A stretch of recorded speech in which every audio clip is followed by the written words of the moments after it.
గంజాయి వినియోగంపై special drive నిర్వహిస్తున్నట్టు నాయుడుపేట డీఎస్పీ చెంచుబాబు అన్నారు. సులూరుపేటలో 6గురిని అదుపులోకి తీసుకొని విచారిస్తున్నారు. ఎస్పీ ఆదేశాల మేరకు సిఐ మురళీకృష్ణ ఈ 6గురిని గంజాయి వినియోగిస్తున్న వారిని అదుపులోకి తీసుకున్నట్టు, ఈ సందర్భంగా గంజాయి ఎక్కడి నుంచి వస్తుందో పరిశీలిస్తున్నట్టు వారు పేర్కొన్నారు. పోలీసులు స్పెషల్ డ్రైవ్ నిర్వహిస్తున్న నేపథ్యంలో గంజాయి వినియోగదారులు పరారవుతున్నారు.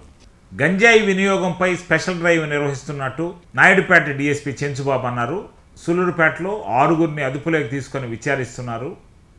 ఎస్పీ ఆదేశాల మేరకు సిఐ మురళీకృష్ణ ఈ 6గురిని గంజాయి వినియోగిస్తున్న వారిని అదుపులోకి తీసుకున్నట్టు, ఈ సందర్భంగా గంజాయి ఎక్కడి నుంచి వస్తుందో పరిశీలిస్తున్నట్టు వారు పేర్కొన్నారు. పోలీసులు స్పెషల్ డ్రైవ్ నిర్వహిస్తున్న నేపథ్యంలో గంజాయి వినియోగదారులు పరారవుతున్నారు. పేట సబ్ డివిజన్ పరిధిలో ఈ గాంజా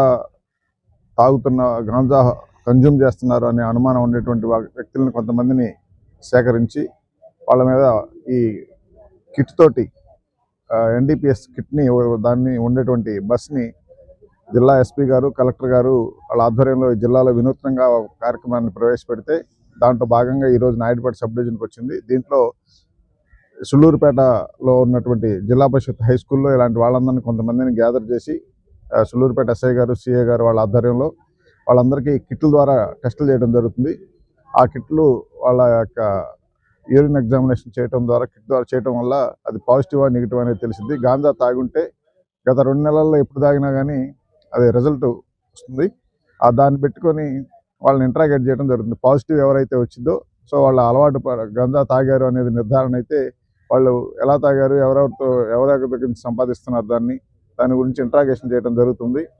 సో ఇదే విధంగా రాత్రిపూట అనుమానంగా తిరిగేటువంటి వాళ్ళు ఏదన్నా కేసుల్లో ఇన్వాల్వ్ అయ్యి ఇలా ఏదైనా ఎలిగేషన్స్ గాంజా తాగి గొడవ చేస్తున్నారనే ఎలిగేషన్స్ ఉన్నా కానీ, అనుమానంగా ఉన్నా కానీ విపరీతమైన ప్రవర్తన చేసేటువంటి వాళ్ళని కూడా పట్టుకొని ఈ రకంగా టెస్టులు చేయాలని సదుద్దేశంతో జిల్లా ఎస్పీ గారు సుబ్బరాయుడు గారు సార్ ఇది మాకు పంపించడం జరిగింది. ఇది అన్ని సబ్ డివిజన్లో జరుగుతుంది. అలాగే నాయుడుపేటలో దీన్ని అన్ని వివిధ రాష్ట్రాల్లో ఉన్న కార్మికులు చాలా పనిచేస్తూ ఉంటారు. వాళ్ళకు ఉండే అలవాట్లు కానీ వాళ్ళ రాకపోకలు ఎక్కువగా బయట రాష్ట్రాలతో జరుగుతుంటాయి కాబట్టి వాళ్ళని చేస్తున్నాం. లోకల్గా పాత కేసుల్లో ఉండేటువంటి వాళ్ళు మా దగ్గర కన్జ్యూమర్గా రికార్డ్ అయినటువంటి వాళ్ళని కూడా తీసుకొచ్చి టెస్ట్ చేయడం జరుగుతుంది. వాళ్ళకు అవకాశం ఇచ్చి వాళ్ళు మారటానికి అవకాశం ఇచ్చి 2 నెలల తర్వాత 3 నెలల తర్వాత వాళ్ళు మానేసినట్టుగా ప్రూవ్ అయితే వాళ్ళని మంచిగా సన్మానించి వాళ్ళ కుటుంబ సభ్యులతోటి మంచి ప్రవర్తనగా మారిన వాళ్ళగా చూపిస్తాం.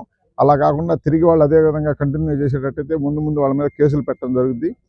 దీన్ని కంట్రోల్ గంజాని పూర్తిగా నిర్మూలించాలనేటువంటి ఉద్దేశంతో అన్ని యాంగిల్స్లో అంటే కేసులు రిజిస్టర్ చేయటం, ఆ కేసులు రిజిస్టర్లు దానికి ఫార్వర్డ్ బ్యాక్వర్డ్ లింకేజెస్ ఎక్కడి నుంచి వస్తుంది, దాని సరఫరా, సప్లై, కన్జ్యూమర్స్ వీళ్ళందరినీ ఐడెంటిఫై చేయటం, దానికి వాళ్ళ బ్యాంక్ ట్రాన్సాక్షన్స్ స్టడీ చేయటం, ఈ విధంగా అందరినీ కట్టడి చేయటం, అదేవిధంగా కన్జ్యూమర్స్ కౌన్సిలింగ్ ఇవ్వటం, అదేవిధంగా ఈ ఈగిల్ అనే సంస్థ ఏర్పాటు చేసిన తర్వాత అన్ని స్కూల్స్లో, కాలేజెస్లో, యువతలో దీని గురించి మత్తు పదార్థాల సేవనం వల్ల జరిగేటువంటి నష్టాల గురించి ప్రజల్లో అవగాహన పెంచడానికి ప్రయత్నం చేసి దాన్ని కంట్రోల్ చేయడానికి ప్రయత్నాలన్నీ చేస్తున్నాం పోలీస్ శాఖ తరఫున. దీంట్లో ఉన్నటువంటి సమాచారాన్ని ఎవరికైనా వచ్చినట్టయితే పోలీసుకు సమాచారం ఇవ్వచ్చు 112కి.